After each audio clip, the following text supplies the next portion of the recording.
Good morning students. ವಿದ್ಯಾರ್ಥಿನಿಯರೇ, ದ್ವಿತೀಯ ಪಿಯುಸಿಯ ಕಲಾ ಮತ್ತು ವಾಣಿಜ್ಯ ವಿದ್ಯಾರ್ಥಿಗಳಿಗೆ ಇಂದಿನ ಆನ್ಲೈನ್ ಕ್ಲಾಸ್ಗೆ ನಿಮ್ಮನ್ನ ಸ್ವಾಗತ ಬಯಸಿ ಇವತ್ತಿನ topic the cultural contributions of the Mughals ಬಗ್ಗೆ ಹೇಳ್ತಾ ಇದ್ದೆ. ಆಲ್ರೆಡಿ ನಾನು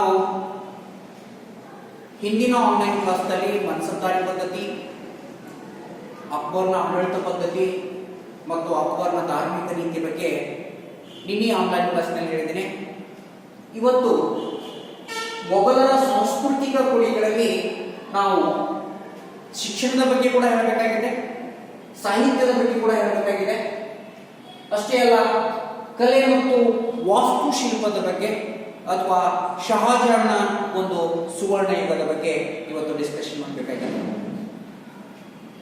ಮೊಘಲರು ಶಿಕ್ಷಣಕ್ಕೆ ಹೆಚ್ಚಿನ ಪ್ರಾಮುಖ್ಯತೆಯನ್ನು ನೀಡಿದರು.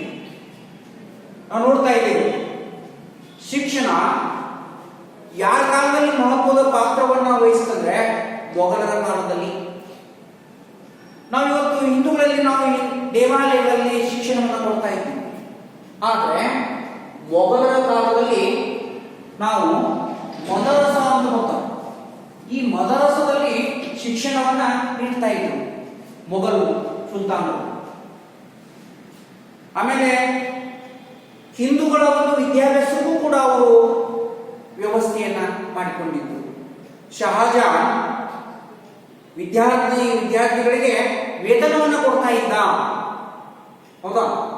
ಅಂದ್ರೆ ವಿದ್ಯಾರ್ಥಿಗಳಿಗೆ ಒಂದು ಸ್ಕಾಲರ್ಶಿಪ್ ನೀಡ್ತಾ ಇದ್ದ ಅಂತ ತಿಳ್ಕೊಳ್ತದೆ.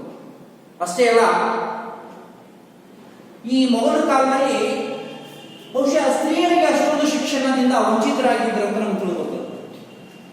ರಾಜ್ಯ ರಾಣಿಯರು ಬಹುಶಃ ತಮ್ಮ ಅರಮನೆಯಲ್ಲಿ ಶಿಕ್ಷಣವನ್ನು ಪಡ್ಕೋತಾ ಇರ್ಬೋದು, ಆದ್ರೆ ಆಲ್ಮೋಸ್ಟ್ ಆಲ್ ಈ ಮಹಿಳೆಯರಿಗೆ ಶಿಕ್ಷಣದಿಂದ ವಂಚಿತರಾಗಿದ್ರು ಅಂತ ಕೂಡ ನಮಗ ತಿಳಿದು ಬರ್ತಾ ಇದೆ.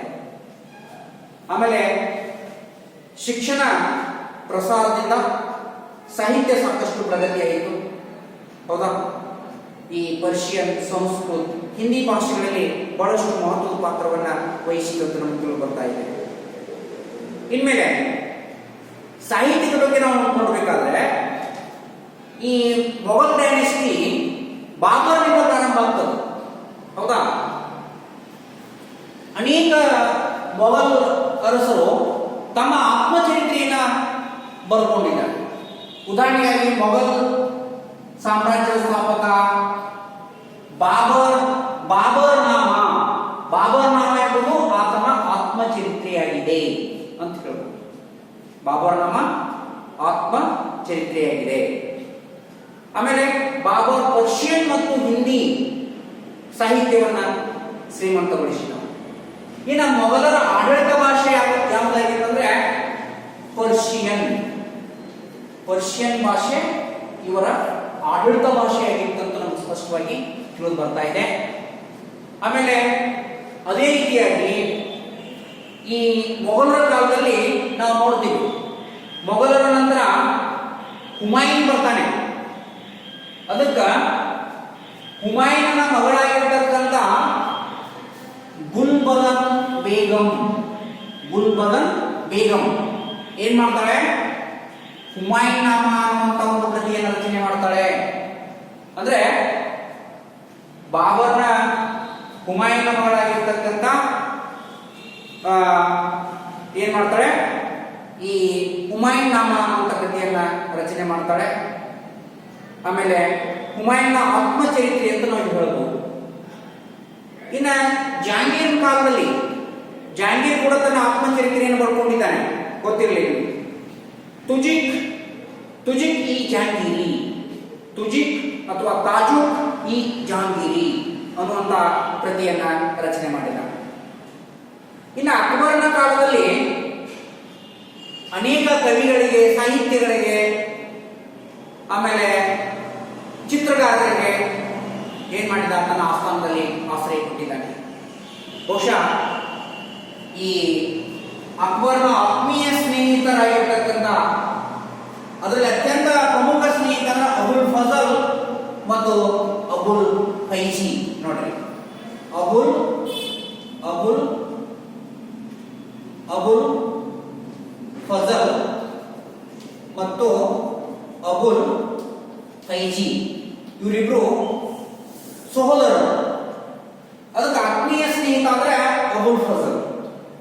ಅದಕ್ಕೆ ಅಬುಲ್ ಫಜಲ್ ಏನ್ ಮಾಡ್ತಾನಂದ್ರೆ ಐನ್ ಎ ಅಕ್ಬರಿ ಮತ್ತು ಅಕ್ಬರ್ ನಾಮ. ನೋಡಿ, ಅಬುಲ್ ಫಜಲ್ ಏನ್ ಮಾಡ್ತಾನೆ, ಈ ಅಕ್ಬರ್ನ ಆತ್ಮೀಯ ಸ್ನೇಹಿತನಾಗಿ ಅಕ್ಬರ್ ಬಗ್ಗೆ ಐನ್ ಎ ಅಕ್ಬರಿ ಅಕ್ಬರ್ ನಾಮ ಅನ್ನುವಂತ ಎರಡು ಕೃತಿಗಳನ್ನ ರಚನೆ ಮಾಡಿದ ಅಂತ ನಮಗೆ ಸ್ಪಷ್ಟವಾಗಿ ತಿಳಿದು ಬರ್ತಾ ಇದೆ. ಇನ್ನು ಅದೇ ರೀತಿಯಾಗಿ ಅಬ್ದುಲ್ ಹಮೀದ್ ಲಾಹೋರಿ. ನೋಡ್ರಿ, ಅಬ್ದುಲ್ ಹಮೀದ್ ಲಾಹೋರಿ ಈತ ಏನ್ ಮಾಡ್ತಾನೆ, ಬಾದಶಾಹ ನಾಮ ಅನ್ನುವಂತ ಕೃತಿಯನ್ನ ಅಬ್ದುಲ್ ಹಮೀದ್ ಲಾಹೋರಿ ಬರೀತಾನೆ. ಇನ್ನು ಅದೇ ರೀತಿಯಾಗಿ ಮಲಿಕ್ ಮೊಹಮ್ಮದ್ ಜೈಶಿ. ನೋಡ್ರಿ, ಮಲಿಕ್ ಮೊಹಮ್ಮದ್ ಜೈಶಿ ಈತ ಪದ್ಮಾವತಿ ಅನ್ನುವಂತ ಕೃತಿಯನ್ನ ರಚನೆ ಮಾಡ್ತಾನೆ. ನಿಮ್ಗೆ ಗೊತ್ತಿರ್ಬೋದು, ಅಲ್ಲಾವುದ್ದೀನ್ ಖಿಲ್ಜಿ ಚಿತ್ತೂರದ ಮೇಲೆ ಯುದ್ಧ ಮಾಡ್ತಾನೆ. ಪದ್ಮಿನಿಯ ಸೌಂದರ್ಯಕ್ಕೆ ಮಾರು ಹೋಗಿ ಅವಳನ್ನ ಮದುವೆಯಾಗಲಿಕ್ಕೆ ಬಯಸ್ತಾನೆ. ಆ ಒಂದು ಸ್ಟೋರಿ ನಮಗೆ ಎದುರಾಗ ಸಿಕ್ತಂದ್ರ ಪದ್ಮಾವತಿ ಅಂದ್ರೆ ಮಲಿಕ್ ಮೊಹಮ್ಮದ್ ಜೈಶಿ ಏನ್ ಮಾಡ್ತಾನೆ, ಈ ಪದ್ಮಾವತಿ ಅನ್ನುವಂತ ಕೃತಿಯನ್ನ ರಚನೆ ಮಾಡಿದ. ಇನ್ನ ಇನಾಯತ್ ಖಾನ್ ಅಂತ ಬರ್ತಾನೆ. ಇನಾಯತ್ ಖಾನ್ ಶಹಾಜಾನ್ ನಾಮ ಅನ್ನುವಂತ ಕೃತಿಯನ್ನ ರಚನೆ ಮಾಡ್ತಾನೆ. ಇನ್ನ ದಾರಾ ಶಿಕೋ, ಔರಂಗಜೇಬನ ಮಗ ದಾರಾ ಶಿಕೋ ಪರ್ಷಿಯನ್, ಅರೇಬಿಕ್, ಸಂಸ್ಕೃತ ಭಾಷೆಯಲ್ಲಿ ಶ್ರೇಷ್ಠ ಪಂಡಿತನಾಗಿರ್ತಾನೆ. ಆತ ಹಲವಾರು ಕೃತಿಗಳನ್ನ ಭಾಷಾಂತರ ಮಾಡ್ತಾನೆ ಪರ್ಷಿಯನ್ ಭಾಷೆಗೆ. ಉದಾಹರಣೆಗಾಗಿ ಉಪನಿಷತ್ತು, ಆಮೇಲೆ ಭಗವದ್ಗೀತೆಗಳನ್ನ ಏನ್ ಮಾಡ್ತಾನೆ, ಪರ್ಷಿಯನ್ ಭಾಷೆಗೆ ಟ್ರಾನ್ಸ್ಲೇಷನ್ ಮಾಡ್ತಾನೆ ಅನ್ನೋದು ನಮ್ಗೆ ತಿಳಿದು ಬರ್ತಾ ಇದೆ. ಇನ್ನು ಅದೇ ರೀತಿಯಾಗಿ ಭೀಮ್ಸೇನ್ ಎಂಬುದು ನುಸ್ಖಾ ಇಲ್ ದಿಲ್ಕುಸ್ ಅನ್ನುವಂತ ಕೃತಿಯನ್ನು ರಚನೆ ಮಾಡ್ತಾನೆ. ಆಮೇಲೆ ಈಶ್ವರ್ ದಾಸ್ ಫತುಹತ್ ಇ ಅಲಂಗಿರಿ ಅನ್ನುವಂತ ಕೃತಿಯನ್ನು ರಚನೆ ಮಾಡ್ತಾನೆ. ಆಮೇಲೆ ಫತ್ವಾ ಇ ಅಲಂಗಿರಿ ಅನ್ನುವಂತ ಕೃತಿಯನ್ನ ಔರಂಗಜೇಬನ ಕಾಲದಲ್ಲಿ ರಚಿತವಾಯಿತು. ಅಕ್ಬರ್ ಅನಕ್ಷರಸ್ಥನಾದರೂ ಕೂಡ ಯಾವಾಗಲೂ ಪಂಡಿತರನ್ನೇ ಸಮಯವನ್ನ ಕಳೀತಾ ಇದ್ದ ಅಂತ ನಮಗೆ ಸ್ಪಷ್ಟವಾಗಿ ತಿಳಿದು ಬರ್ತಾ ಇದೆ. ಆಮೇಲೆ ಅಕ್ಬರ್ನ ಕಾಲದಲ್ಲಿ ಹಿಂದಿ ಭಾಷೆಯಲ್ಲಿ ಕೂಡ ಸುವರ್ಣ ಯುಗ ಅಂತ ಕರಿತೀವಿ. ಕಬೀರ್ ಹಿಂದಿ ಭಾಷೆಯಲ್ಲಿ ದೋಹಾಗಳನ್ನ ರಚನೆ ಮಾಡಿದ. ಅದಕ್ಕೆ ಹಿಂದಿಯಲ್ಲಿ ರಚಿತವಾದ ಮೊದಲ ಮೇರು ಕೃತಿ ಅಂದ್ರೆ ಮಲಿಕ್ ಮೊಹಮ್ಮದ್ ಜೈಶಿ ಏನ್ ಮಾಡ್ತಾನೆ, ಪದ್ಮಾವತಿ ಅನ್ನುವಂತ ಕೃತಿಯನ್ನು ರಚನೆ ಮಾಡಿದ. ಇನ್ನ ಅಕ್ಬರ್ ಹಿಂದಿ ಸಾಹಿತ್ಯದಲ್ಲಿ ಬಹಳಷ್ಟು ಪ್ರೋತ್ಸಾಹ ನೀಡ್ತಾನೆ. ತುಳಸಿದಾಸ್ ಗೊತ್ತಿದೆ, ಸೂರ್ದಾಸ್ ಇದೆ, ರಾಸಾ ಖಾನ್ ಇದ್ದಾನೆ, ಬೀರ್ಬಲ್ ಇದ್ದಾನೆ, ರಾಜ ಮಾನ್ ಸಿಂಗ್, ರಾಜ ಭಗವಾನ್ ದಾಸ್, ಇವರೆಲ್ಲ ಶ್ರೇಷ್ಠ ಹಿಂದಿ ಕವಿಗಳು. ಕಲಾಪ್ರಿಯ ಅನ್ನುವಂಥ ಬಿರುದನ್ನು ಗಳಿಸಿರ್ತಕ್ಕಂಥ ವ್ಯಕ್ತಿ ಬೀರ್ಬಲ್ ಅಕ್ಬರ್ನ ಆಸ್ಥಾನದಲ್ಲಿ ಅಸ್ತಿತ್ವದಲ್ಲಿದ್ದ ಅಂತ ಹೇಳ್ತಾನೆ. ಭಾರತದ ಅಧ್ಯಾತ್ಮ ಗುರು ತುಳಸಿದಾಸ್ ಏನ್ ಮಾಡ್ತಾರೆ, ರಾಮಚರಿತ ಮಾನಸ ಅಥವಾ ಹಿಂದೂಗಳ ಬೈಬಲ್ ಅಂತ ನಾವು ಅದಕ್ಕೆ ಕರಿತೇವೆ. ಇದಕ್ಕೆ ರಾಮಚರಿತ ಮಾನಸಕ್ಕೆ. ಅದೇ ರೀತಿಯಾಗಿ ಸೂರ್ಸಾಗರ್, ಸುರಾವಳಿ ಅನ್ನುವಂಥ ಕೃತಿಯನ್ನು ರಚನೆ ಮಾಡ್ತಾನೆ. ತುಳಸಿದಾಸರು ವಿನಯ ಪತ್ರಿಕಾ ಎಂಬ ಭಕ್ತಿ ಗೀತೆಗಳನ್ನ ರಚನೆ ಮಾಡ್ತಾರೆ. ರಾಸಾ ಖಾನ್ ಪ್ರೇಮ ವಾಟಿಕಾ ಅನ್ನುವಂಥ ಕೃತಿಯನ್ನ ಹಿಂದಿ ಭಾಷೆಯಲ್ಲಿ ರಚನೆ ಮಾಡ್ತಾರೆ. ಒಟ್ಟಾರೆ ಈ ಮೊಘಲರ ಕಾಲದಲ್ಲಿ ಹಲವಾರು ಪರ್ಷಿಯನ್ ಗ್ರಂಥಗಳು ಸಂಸ್ಕೃತದಿಂದ ಪರ್ಷಿಯನ್ ಭಾಷೆಗೆ ಭಾಷಾಂತರ ಮಾಡ್ತಾರೆ. ಅನೇಕ ಹಿಂದಿ ಕವಿಗಳಿಗೆ ಆಶ್ರಯವನ್ನ ನೀಡಲಾಗ್ತದೆ. ಇಷ್ಟು ನಾವು ಮೊಘಲರ ಕಾಲದ ಒಂದು ಶಿಕ್ಷಣದ ಬಗ್ಗೆ ಹೇಳ್ಬೋದು. ಅದೇ ರೀತಿಯಾಗಿ ಸಾಹಿತ್ಯದ ಬಗ್ಗೆ ನಾವು ಎಕ್ಸ್ಪ್ಲನೇಷನ್ ಮಾಡಬಹುದು. ಇನ್ನ ನೆಕ್ಸ್ಟ್ ಪಾಯಿಂಟ್ ಅಂದ್ರೆ ಕಲೆ ಮತ್ತು ವಾಸ್ತುಶಿಲ್ಪದ ಬಗ್ಗೆ ಬಹಳಷ್ಟು ಗಮನವನ್ನು ಕೊಡಬೇಕಾಗುತ್ತೆ. ಯಾಕಂದ್ರೆ ಬಾಬರ್ನಿಂದ ಔರಂಗಜೇಬನವರೆಗೆ ಮೊಘಲರ ಒಂದು ಕಲೆ ಮತ್ತು ವಾಸ್ತುಶಿಲ್ಪದ ಬಗ್ಗೆ ವಿಶಾಲವಾಗಿ ನಾವು ಡಿಸ್ಕಷನ್ ಮಾಡಬೇಕಾಗ್ತದೆ. ಉದಾಹರಣೆಗಾಗಿ ನಾವು ಇಲ್ಲಿ ಬಾಬರ್ನ ಬಗ್ಗೆ ನಾವು ಹೇಳಬೇಕಾದಾಗ, ಬಾಬರ್ ಮೊಘಲ್ ವಂಶದ ಸಂಸ್ಥಾಪಕ. ಈತ ಕೇವಲ ಯುಗಗಳಲ್ಲೇ ಸಮಯವನ್ನು ಕಳೀತಾನೆ. ಅದಕ್ಕಾಗಿ ಈತ ಕಾಬೂಲ್ ಬಾಗ್ ಅನ್ನುವಂಥ ಕಥೆಯನ್ನ ಕಾಬೂಲ್ ಬಾಗ್ ಅನ್ನುವಂಥ ಒಂದು ಏನ್ ಮಾಡಿದಂದ್ರೆ ಒಂದು ಕಟ್ಟಡವನ್ನ ಕಟ್ಟಿದ. ಆಮೇಲೆ ಸಂಬಳಪುರದಲ್ಲಿ ಜಾಮಾ ಮಸೀದಿಯನ್ನ ನಿರ್ಮಾಣ ಮಾಡಿದ. ಅಷ್ಟೇ ಅಲ್ಲ, ನಿಮಗೆಲ್ಲ ಗೊತ್ತಿದೆ, ಅಯೋಧ್ಯೆಯಲ್ಲಿರ್ತಕ್ಕಂಥ ಬಾಬರ್ ಮಸೀದಿಯನ್ನ ನಿರ್ಮಾಣ ಮಾಡಿದಂತ ವ್ಯಕ್ತಿನೇ ಯಾರಂದ್ರೆ ಈ ಬಾಬರ್ ಅನ್ನೋದು ನಿಮಗೆಲ್ಲ ಗೊತ್ತಿದೆ. ಅದು ಮಾನ್ಯತಾನ್ಯ ಸುಪ್ರೀಂ ಕೋರ್ಟ್ ಬಾಬರ್ ಮಸೀದಿ ಸ್ಥಳದಲ್ಲಿ ಅಥವಾ ಶ್ರೀರಾಮ ಮಂದಿರ ಆಲ್ರೆಡಿ ಇತ್ತು, ಅದನ್ನ ಕೆಡವಿ ಏನ್ ಮಾಡಿದ, ಬಾಬರ್ ಮಸೀದಿಯನ್ನು ನಿರ್ಮಾಣ ಮಾಡಿದ. ಈಗ ಮೊನ್ನೆ ಸುಪ್ರೀಂ ಕೋರ್ಟಿನ ಆದೇಶದ ಪ್ರಕಾರ ಮತ್ತೆ ಅದೇ ಸ್ಥಳದಲ್ಲಿ ಶ್ರೀರಾಮ ಮಂದಿರವನ್ನ ನಿರ್ಮಾಣ ಮಾಡಬೇಕು ಅನ್ನುವಂತ ಒಂದು ಆಜ್ಞೆ ಸುಪ್ರೀಂ ಕೋರ್ಟ್ ಅಂತ ಬಂದಿದೆ. ಇದಕ್ಕೆಲ್ಲ ಕಾರಣ ಬಾಬರ್ ಅಂತ ಹೇಳ್ತೀವಿ. ಇನ್ನ ಹುಮಾಯೂನ್ ಕಾಲದಲ್ಲಿ ನಾವು ನೋಡ್ತೇವೆ. ಹುಮಾಯೂನ್ ಕಾಲದಲ್ಲಿ ಕೂಡ ದೀಪನ ಅನ್ನುವಂತ ಅರಮನೆಯನ್ನ ನಿರ್ಮಾಣ ಮಾಡಿದ, ದೆಹಲಿಯ ಸಮೀಪ. ನೋಡ್ರಿ, ಹುಮಾಯೂನ ಪುಸ್ತಕ ಪ್ರೇಮಿಯಾಗಿದ್ದ, ಯಾವಾಗಲೂ ಗ್ರಂಥಾಲಯದಲ್ಲಿ ಕುಳಿತುಕೊಳ್ತಾ ಇದ್ದ. ಅದಕ್ಕಾಗಿ ಹುಮಾಯೂನ್ ಏನ್ ಮಾಡ್ತಾನಂದ್ರೆ ದೀಪನ ಅನ್ನುವಂತ ಒಂದು ಅರಮನೆಯನ್ನ ನಿರ್ಮಾಣ ಮಾಡ್ತಾನೆ. ಅದೇ ರೀತಿಯಾಗಿ ಶಾಲಿಮಾರ್ ಅನ್ನುವಂತ ಒಂದು ತೋಟವನ್ನ ನಿರ್ಮಾಣ ಮಾಡ್ತಾನೆ ಲಾಹೋರದಲ್ಲಿ ಅಂತ ನಮ್ಗೆ ತಿಳಿದು ಬರ್ತಾ ಇದೆ. ಇವ್ರ ಬಗ್ಗೆ ಆಯ್ತು. ಇನ್ನ ಶೇರ್ ಶಾ ಒಬ್ಬ ಅಫ್ಘಾನ್ ದೊರೆ, ದೆಹಲಿ ಸಮೀಪ. ಪುರಾಣ ಕಿಲ್ಲಾ, ನೋಡಿ ಪುರಾಣ ಕಿಲ್ಲಾ ಅನ್ನುವಂಥದ್ದು ಎಲ್ಲಿದೆ ಅಂದ್ರೆ ದೆಹಲಿ ಸಮೀಪ ಈ ಪುರಾಣ ಕಿಲ್ಲವನ್ನ ನಿರ್ಮಾಣ ಮಾಡ್ತಾನೆ. ಅದಕ್ಕೆ ಫರ್ಗೂಷನ್ ಪ್ರಕಾರ ಪುರಾಣ ಕಿಲ್ಲಾ ಶೇರ್ ಶಾನ ಕಟ್ಟಡಗಳಲ್ಲಿ ಅಪೂರ್ವವಾದುದು ಅಂತ ಹೇಳ್ತಾನೆ. ಅದಕ್ಕಾಗಿ ಪುರಾಣ ಕಿಲ್ಲಾ ಬಹಳಷ್ಟು ಶ್ರೇಷ್ಠವಾಗಿರ್ತಕ್ಕಂಥ ಒಂದು ಕಟ್ಟಡ ಅಂತ ಕರಿತೇವೆ. ಇನ್ನ ಈ ಮನೆತನದ ಮೊಘಲ್ ಸಾಮ್ರಾಜ್ಯದ ಅತ್ಯಂತ ಶ್ರೇಷ್ಠ ದೊರೆ ಅಂದ್ರೆ ಅಕ್ಬರ್ ಅಂತ ಕರಿತೀವಿ. ಅದಕ್ಕಾಗಿ ಈತನು ಕೂಡ ವಾಸ್ತುಶಿಲ್ಪಕ್ಕೆ ಭದ್ರ ಬುನಾದಿಯನ್ನ ಹಾಕಿದ. ತನ್ನ ಮನಸ್ಸಿನಲ್ಲಿ ಮೂಡಿರ್ತಕ್ಕಂಥ ಕಲ್ಪನೆಗಳನ್ನ ಕಲಿನಲ್ಲಿ ಹರಡಿಬಿಟ್ಟ. ಅದಕ್ಕೆ ಪ್ರಥಮ ಬಾರಿಗೆ ಹಿಂದೂ ಮತ್ತು ಮುಸ್ಲಿಂ ಶೈಲಿಗಳನ್ನ ಸಮ್ಮಿಶ್ರಣಗೊಳಿಸಿದ.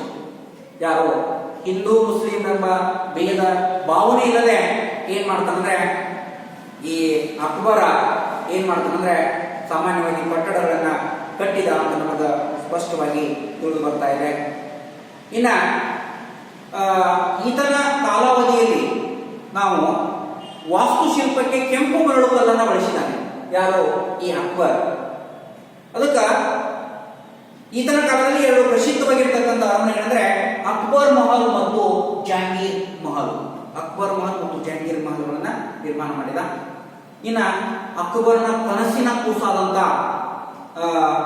ಯಾವುದು ಹೊಸ ರಾಜಧಾನಿ ನಿಮ್ಗೆಲ್ಲ ಗೊತ್ತಿದೆ, ಫತೇಪುರ್ ಸಿಕ್ರಿ. ಫತೇಪುರ್ ಸಿಕ್ರಿಯನ್ನ ನಿರ್ಮಾಣ ಮಾಡಿದಂತ ವ್ಯಕ್ತಿ ಯಾರಂದ್ರೆ ಅಕ್ಬರ್. ಹೌದಾ? ಆ ಫತೇಪುರ್ ಸಿಕ್ರಿ ಏನಂತ ಕರೀತಾರೆ, the city of victory. City of victory, ವಿಜಯದ ನಗರ ಅಂತ ಕರೀತಾರೆ. ಅಷ್ಟೇ ಅಲ್ಲ, ಅಕ್ಬರ್ ಏನ್ ಮಾಡ್ತಾನೆ, ಶೇಖ್ ಸಲೀಂ ಚಿಸ್ತಿಯ ಒಂದು ಗೌರವಾರ್ಥ ಏನ್ ಮಾಡ್ತಾನಂದ್ರೆ ಈ ಒಂದು ಫತೇಪುರ್ ಸಿಕ್ರಿಯನ್ನ ನಿರ್ಮಾಣ ಮಾಡಿದ. ಗುಜರಾತಿನ ವಿಜಯದ ನೆನಪಿಗಾಗಿ ಕೂಡ ಈ ಫತೇಪುರ್ ಸಿಕ್ರಿಯನ್ನ ನಿರ್ಮಾಣ ಮಾಡಲಿಲ್ಲ ಕೂಡ ನಮಗೆ ತಿಳಿದು ಬರ್ತದೆ. ಅದಕ್ಕೆ ಸುಮಾರಾಗಿ 11 ವರ್ಷಗಳವರೆಗೆ ಅದು ರಾಜಧಾನಿಯಾಗಿ ಅಸ್ತಿತ್ವಕ್ಕೆ ಬಂತು. ಅದಕ್ಕೆ ಫತೇಪುರ್ ಸಿಕ್ರಿಯಲ್ಲಿ ದಿವಾನ್ ಇ ಆಮಾ, ದಿವಾನ್ ಇ ಕಾಸಾ ಕಟ್ಟಡಗಳನ್ನ, ಪಂಚ್ ಮಹಲ್, ಟರ್ಕಿ ಸುಲ್ತಾನನ ಅರಮನೆ, ಜೋಧಾಬಾಯಿ ಮಹಲ್, ಬೀರ್ಬಲ್ ಮಹಲ್, ಇಬಾದತ್ ಖಾನ್, ಇವೆಲ್ಲ ಕಟ್ಟಡಗಳನ್ನ ನಿರ್ಮಾಣ ಮಾಡಿದ. ಇನ್ನ ಶೇಖ್ ಸಲೀಂ ಚಿಸ್ತಿ ಸಮಾಧಿ ಮತ್ತು ಬುಲಂದ ದರ್ವಾಜ್, ಈ ಒಂದು ಕಟ್ಟಡಗಳನ್ನು ಕೂಡ ನಿರ್ಮಾಣ ಮಾಡ್ತಾನೆ. ನಿಮ್ಗೆ ಗೊತ್ತಿರಲಿ, ಅಕ್ಬರ್ನ ಕಾಲದಲ್ಲಿ ಗುಜರಾತ್ ಅನ್ನ ವಶಪಡಿಸಿಕೊಂಡ ಸ್ಮರಣಾರ್ಥವಾಗಿ ಬುಲಂದ ದರ್ವಾಜಗಳನ್ನ ನಿರ್ಮಾಣ ಮಾಡ್ತಾನೆ. ಇದು ಭಾರತದಲ್ಲಿ ಅತಿ ಎತ್ತರವಾಗಿರ್ತಕ್ಕಂಥ ಒಂದು ದ್ವಾರವಾಗಿದೆ ಅಂತ ಹೇಳ್ಬೋದು. 176 ಅಡಿ ಎತ್ತರ ಆಗಿದೆ, 130 ಅಡಿ ಅಗಲವಾಗಿದೆ. 1985ರವರೆಗೆ ಫತೇಪುರ್ ಸಿಕ್ರಿ ರಾಜಧಾನಿಯಾಗಿತ್ತು. ಅನಂತರ ಏನಾಯ್ತಂದ್ರೆ ಆಗ್ರಾಕ್ಕೆ ರಾಜಧಾನಿ ಸ್ಥಳಾಂತರ ಆಯಿತು. ಒಟ್ಟಾರೆ ಅಕ್ಬರ್ನ ಕಾಲದಲ್ಲಿ ಅನೇಕ ಕಟ್ಟಡಗಳನ್ನು ನಿರ್ಮಿಸಲ್ಪಟ್ಟು ಅಂತ ನಮಗೆ ಸ್ಪಷ್ಟವಾಗಿ ತಿಳಿದು ಬರ್ತಾ ಇದೆ. ಇನ್ನು ಕೊನೆಗೆ ಶಹಜಾನ್ ಕಾಲವನ್ನು ನಾವು ಸುವರ್ಣಯುಗ ಅಂತ ಕರೀತೇವೆ. ಕಲಾದೃಷ್ಟಿ ನೋಡಿದ್ರೆ ಈತನ ಕಾಲವನ್ನು ನಾವು ಸುವರ್ಣಯುಗ ಅಂತ ಪರಿಗಣಿಸಿದ್ದಾರೆ. ಬಹುಶಃ ಈ ಶಹಜಾನಿಗೆ ವಾಸ್ತುಶಿಲ್ಪ ಅಂದ್ರೆ ಬಹಳಷ್ಟು ಪಂಚಪ್ರಾಣ. ಈತನು ಆಳಿದ ಮೊಘಲರ ಉಳಿದ ಮೊಘಲರಿಗಿಂತ ಅತಿ ಹೆಚ್ಚು ಸ್ಥಾನವನ್ನು ಪಡ್ಕೊಂಡಿದ್ದಾನೆ ಶಹಜಾನ್. ಉಳಿದ ಮೊಘಲ ಅರಸರನ್ನ ಕಟ್ಟಡಗಳನ್ನು ಕಟ್ಟುವಲ್ಲಿ ಮೀರಿಸಿದ. ಅದಕ್ಕೆ ಶಹಜಾನ್ ಏನಂತ ಕರೀತಾರೆ ಅಂದ್ರೆ ದ ಪ್ರಿನ್ಸಿಸ್ ಆಫ್ ಬಿಲ್ಡರ್, ಕಟ್ಟಡಗಳ ರಾಜ ಅಂತ ಕರೀತಾರೆ. ಶಹಜಾನಿಗೆ ಕೆಂಪು ಮರಳು ಶಿಲೆ ಆಗಲಿ ಇಷ್ಟಪಟ್ಟಿಲ್ಲ.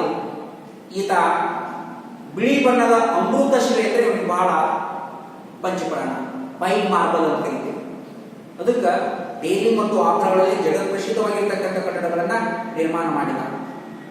ಇನ್ನ ದೆಹಲಿ ಒಳಗ ಸಾಮಾನ್ಯವಾಗಿ ಈತ ದೆಹಲಿ ಸಮೀಪ ದೆಹಲಿ ಮತ್ತು ಆಗ್ರಾಗಳಲ್ಲಿ ಜಗತ್ ಪ್ರಸಿದ್ಧವಾಗಿರ್ತಕ್ಕಂಥ ಕಟ್ಟಡಗಳನ್ನು ನಿರ್ಮಾಣ ಮಾಡ್ತಾನೆ. ಶಹಜಹಾನ್ಬಾದ್ ಅನ್ನುವಂತ ಒಂದು ನಗರವನ್ನು ಕೂಡ ನಿರ್ಮಾಣ ಮಾಡ್ತಾನೆ. ಯಾರು? ಶಹಜಹಾನ್. ಅದಕ್ಕಾಗಿ ಅನೇಕ ಅರಮನೆಗಳು, ಕೋಟೆಗಳು, ಉದ್ಯಾನಗಳನ್ನ, ಮಸೂದಿಗಳನ್ನ ನಿರ್ಮಾಣ ಮಾಡ್ತಾನೆ. ಆಗ್ರಾ, ದೆಹಲಿ, ಲಾಹೋರ್, ಕಾಬೂಲ್, ಕಾಶ್ಮೀರ್, ಕಂದಹಾರ್, ಅಜ್ಮೀರ್, ಅಹಮದಾಬಾದ್ಗಳಲ್ಲಿ ಏನ್ ಮಾಡ್ತಾ ಅನೇಕ ಕಟ್ಟಡಗಳನ್ನ ಕಟ್ಟಿ ಮುಗಿಸಿದ್ದಾನೆ. ಇನ್ನ ಬಹುಶಃ ಈತನ ಕಾಲಾವಧಿಯಲ್ಲಿ ದೆಹಲಿ ನಗರದ ಒಂದು ಅರಮನೆಯ ಗೋಡೆಯ ಮೇಲೆ ಶಾಸನ ಹೀಗೆ ಹೇಳುತ್ತದೆ: ಈ ಜಗತ್ತಿನಲ್ಲಿ ಸ್ವರ್ಗವಿದ್ದುದಾದರೆ ಅದು ಇದೆ, ಅದು ಇದೆ, ಇದಲ್ಲದೆ ಬೇರಿಲ್ಲ ಅಂತ ಹೇಳ್ತಾರೆ. ಈ ವ್ಯಾಖ್ಯ ಈ ದಿವಾನಿ ಖಾಸಾದಲ್ಲಿ ನೋಡ್ತಾ ಇದ್ದೇವೆ ನಾವು. ಶಹಜಾನ್ ಕಾಲದಲ್ಲಿ ದೆಹಲಿ ಒಳಗ ಜಾಮಾ ಮಸೂದಿಯನ್ನ ನಿರ್ಮಾಣ ಮಾಡಿದ. ಇಡೀ ಭಾರತದಲ್ಲಿ ಅತ್ಯಂತ ದೊಡ್ಡ ಮಸೂದಿ ಅಂದ್ರೆ ದೆಹಲಿಯಲ್ಲಿರತಕ್ಕಂಥ ಜಾಮಾ ಮಸೂದಿ ಅಂತ ಹೇಳ್ಬೋದು. ಆಮೇಲೆ ಇದು ನಿರ್ಮಾಣ ಮಾಡಲಿಕ್ಕೆ ಸುಮಾರಾಗಿ 6 ವರ್ಷಗಳು ಹಿಡಿದು ಇದರ ಈ ಮಸೂದಿ ಕಟ್ಟಲಿಕ್ಕೆ ಸುಮಾರಾಗಿ 10 ಲಕ್ಷ ರೂಪಾಯಿ ಖರ್ಚಾಗಿದೆ ಅಂತ ಹೇಳ್ತಾರೆ. ಇಲ್ಲಿ ಎಲ್ಲಕ್ಕಿಂತಲೂ ಮುಖ್ಯವಾಗಿರ್ತಕ್ಕಂಥ ವಿಷಯ ಅಂದರೆ ನಾವು ಶಹಜಾನ್ ಕಾಲವನ್ನ ನಾವು ಸುವರ್ಣಯುಗ ಅಂತ ಕರಿತೀವಿ. ಇವತ್ತ ಆಗ್ರಾದಲ್ಲಿರ್ತಕ್ಕಂಥ ತಾಜ್ ಮಹಲ್ ನೆನಪಿಸಿಕೊಳ್ತದೆ. ಆಗ್ರಾದಲ್ಲಿ ಈ ತಾಜ್ ಮಹಲ್ ಈ ಕಟ್ಟಡ ಇಡೀ ಜಗತ್ ಪ್ರಸಿದ್ಧವಾಗಿದೆ ಅಂತ ಹೇಳ್ಬೋದು. ವಿಶ್ವ ಪರಂಪರೆಯಲ್ಲಿ ಸ್ಥಾನವನ್ನು ಪಡ್ಕೊಂಡಿದೆ ಅಂತ ಹೇಳ್ಬೋದು. ಜಗತ್ತಿನ ಕಟ್ಟಡಗಳಲ್ಲಿ, ಜಗತ್ತಿನ 7 ಅದ್ಭುತಗಳಲ್ಲಿ ಇದು ಕೂಡ ಒಂದು ಪರಿಗಣಿಸ್ತೀವಿ ನಾವು. ಜಗತ್ತಿನ ಯಾವ ಪತಿ ತನ್ನ ಪ್ರಿಯ ಪತ್ನಿಗಾಗಿ ತಾಜ್ ಮಹಲ್ ದಂತಹ ಅಪ್ರತಿಮವಾಗಿರ್ತಕ್ಕಂಥ ಸ್ಮಾರಕವನ್ನ ಇದುವರೆಗೆ ರಚಿಸಿಲ್ಲ. ಅದಕ್ಕಾಗಿ ಶಹಜಾನ್ ತನ್ನ ಪ್ರೀತಿಯ ಸಂಕೇತವಾಗಿ ತನ್ನ ಪತ್ನಿಯ ನೆನಪಿಗಾಗಿ ಏನ್ ಮಾಡ್ತಾನಂದ್ರೆ ಈ ತಾಜ್ ಮಹಲ್ ನಿರ್ಮಾಣ ಮಾಡ್ತಾನೆ. ಅದಕ್ಕಾಗಿ ಮಮತಾಜಳ ಒಂದು ಸ್ಮರಣೆಗಾಗಿ ಆಗ್ರಾದಲ್ಲಿ ಏನ್ ಮಾಡ್ತಾನಂದ್ರೆ ಈ ಯಮುನಾ ನದಿ ದಂಡೆ ಮೇಲಿದೆ ತಾಜ್ ಮಹಲ್. ಆ ನದಿ ದಂಡೆ ಮೇಲೆ ಶಹಜಾನ್ ನಿರ್ಮಾಣ ಮಾಡಿದ. ಕ್ರಿಸ್ತಶಕ 1431ರಲ್ಲಿ ಮಮತಾಜಳು ತೀರ್ಕೊಳ್ತಾಳೆ. ತೀರ್ಕೊಂಡ ಮೇಲೆ ಯಾವ ರೀತಿಯಾಗಿ ತೀರ್ಕೊಳ್ತಾಳೆ ಅಂದ್ರೆ, ಕಾರಣ ಅಂದ್ರೆ ಮಗುವನ್ನ ಜನ್ಮ ಕೊಡುವಂತ ಸಂದರ್ಭದಲ್ಲಿ ಮರಣ ಹೊಂದ್ತಾಳೆ. ಅವಾಗ ಶಹಜಾನ್ ಅಹಮದಾಬಾದ್ ರಾಜ್ಯದ ಮೇಲೆ ದಂಡಯಾತ್ರೆಯನ್ನು ಕೈಗೊಂಡಿದ್ದ.